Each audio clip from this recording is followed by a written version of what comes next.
Dnes si predstavíme extrémne extrémnu Tenere do najextrémnejších podmienok.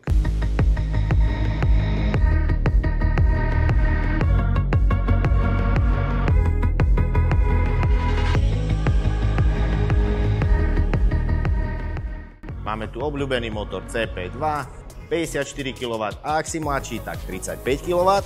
Máš tu aj iné stúpačky, ktoré sú už bez gumičky a tieto ti určite šťuchajú tvoje čižmičky. A aký je teda rozdiel medzi klasickou Tenere a touto extrémnou norou? Máš tu prémiový podvozok Kajab, ktorý nájdeš aj na Wordrate a čo veľa zákazníkov chcelo, je dobrý podvozok a tento podvozok je do extrémov. Ďalší a veľmi podstatný rozdiel medzi klasickou Tenerkou a touto extrémnou je vo výške sedla. Klasická má 875 mm a táto extrémna 910 mm. Poď sem, sleduj to. Maximálka 170. Keď pôjdeš viac, skrúciť si volant do lievoch a džaho do poľoch. Merkuj.